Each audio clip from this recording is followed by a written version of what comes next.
성도 여러분 반갑습니다. 오늘의 말씀은 에스겔 10장 18절 말씀입니다. 에스겔 10장 18절 말씀입니다. 여호와의 영광이 성전 문지방을 떠나서 그룹들 위에 머무르니 아멘.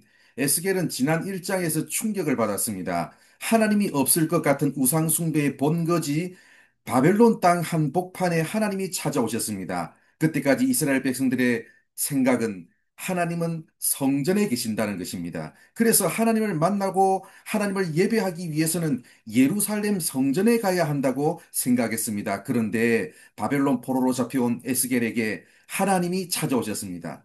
죄악의 도시, 우상숭배의 본거지, 하나님이 계실 것 같지 않은 땅 한복판에 하나님이 찾아오셨습니다. 이것은 구약시대 이스라엘 백성들의 세계관을 완전히 변화시킨 큰 사건이었습니다. 그런데 오늘 우리가 읽은 말씀에서 에스겔은 또다시 한번 충격을 받았습니다. 예루살렘 성전에 계신 하나님이 성전을 떠나시는 장면을 목격했습니다. 북이스라엘이 이미 멸망하고 남유다마저 바벨론에 의해서 점점 무너지고 있었습니다. 백성들은 포로로 잡혀왔고 에스겔도 포로로 잡혀왔습니다. 하나님이 이방 나라 바벨론을 들어 그분의 백성을 징계하셨기 때문입니다. 그러나 사람들은 자신들의 죄를 깨닫지 못하고 있었습니다. 오히려 예루살렘에 성전이 있고 그 성전에 하나님이 계시니 우리는 절대로 망하지 않을 거라고 확신했습니다. 그런 생각이 팽배해 있던 상황에서 하나님은 성전을 떠나시는 장면을 에스겔에게 직접 보여주셨습니다.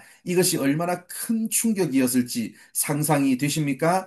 성전은 하나님이 임재하시는 하나님의 처소였습니다. 그러나 하나님을 모시는 성전의 거룩함이 사라지고 우상 숭배가 만연한 그곳에 하나님이 계속 머무실 이유가 없었습니다. 사실 이스라엘은 역사 속에서 그런 일을 경험했던 적이 있습니다. 엘리 제사장 시절에 이스라엘이 블레셋에게 패배할 때 언약궤를 빼앗겼고 두 아들이 전사했다는 소식을 들은 엘리 제사장은 큰 충격을 받고 쓰러지며 목이 부러져 죽었습니다. 그때 엘리의 며느리가 출산하며 아이의 이름을 이가봇이라고 지었습니다. 이가봇은 하나님의 영광이 이스라엘에게서 떠났다는 탄식을 담은 이름입니다. 이러한 역사가 있었음에도 불구하고 그들은 그런 역사를 잊은 채 성전을 우상숭배의 소굴로 만들었습니다. 구약시대에는 성전이 있었지만 오늘날 이 시대에 하나님은 모든 성도들 가운데에 계십니다.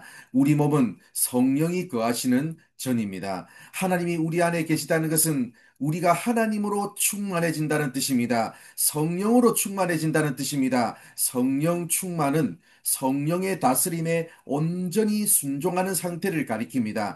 하나님이 내 마음의 제일 높은 자리에 앉아 계시고 나는 하나님께 온전히 순종하는 상태가 되어야 하나님이 우리 가운데 계실 수 있습니다. 에스겔 시대의 하나님의 백성들은 우상과 하나님을 겸하여 섬기면서도 자기들은 하나님을 섬긴다고 착각했습니다. 그랬기에 하나님이 영원히 자기들을 떠나지 않을 거라고 확신했습니다. 하나님을 제일 높은 자리로 모시고 다른 것들은 다 밀어내야 되는데 하나님과 우상을 동일하게 섬기면서도 하나님이 영원히 자기들과 함께 계신다는 착각 속에 살았습니다. 하나님을 자기 생각과 방식대로 믿었기 때문입니다. 우리의 마음을 하나님으로 채우지 않으면 우리 마음을 하나님의 말씀으로 채우지 않으면 결국 자기 생각이나 세상 다른 것들로 채울 수밖에 없습니다. 내 생각이 하나님을 밀어내는 것이니 하나님이 내 안에 계실 이유가 없습니다.